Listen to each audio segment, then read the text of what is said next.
नहमदुहु व नसल्ली अला रसूलिहिल करीम अम्मा बाद बिस्मिल्लाहिर्रहमानिर्रहीम। Pakistan mobile manufacturing association, electronic goods importer association, all telecom industry और हमारे जितने भी फैमिली मेंबर हैं, डिस्ट्रीब्यूटर्स, डीलर्स, रिटेलर्स, उनके लिए आज बड़ा ही खुशी का दिन है।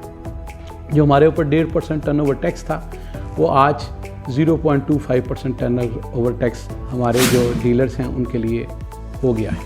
हम शुक्रगुज़ार हैं अपने सारे अदारों का, जिसमें से ministry of industry, Hammad Azhar साहब, रज़ाक दाऊद साहब, ईडीपी इंजीनियर डेवलपमेंट बोर्ड के जो चेयरमैन हैं अलमास हैदर साहब, सीईओ जो हैं हमारे रज़ा बादशाह साहब, जीएम आसिम अयाज साहब, हम सब आपके शुक्रगुज़ार हैं।